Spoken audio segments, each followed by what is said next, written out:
guys, welcome to my mini vlog. So for today's video, maghimo demi ana og gulaman. So ana nga time nagpalit demi ana og ingredients para sa among himuong dessert.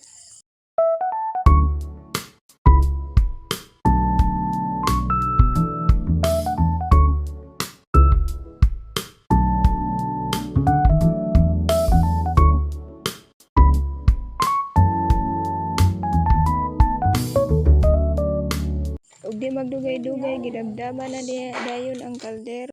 Ug gisunod dayon ang gulaman, flavor orange din siya ug gihalo-halo gibutangan og sugar to kutsara.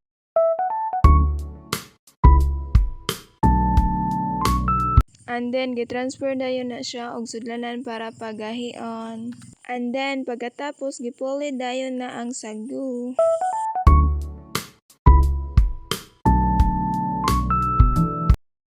And then, gikuskus dayon na ni Dorian ang lubi. Ug gihaon na dayon na dira nga time ang sagu. Pagkatapos, ninggahi naman na ang gulaman, gihiwa na dayon na.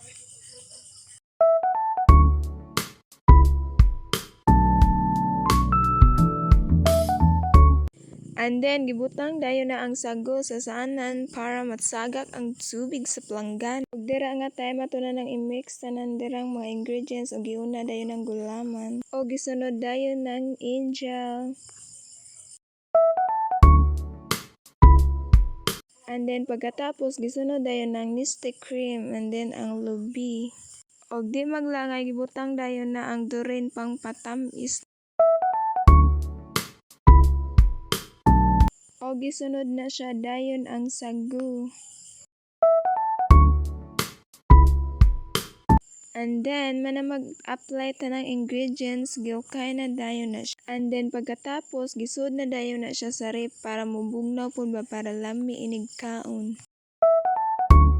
So, ayun na guys. Kinain na namin ang niloto namin. Look at this.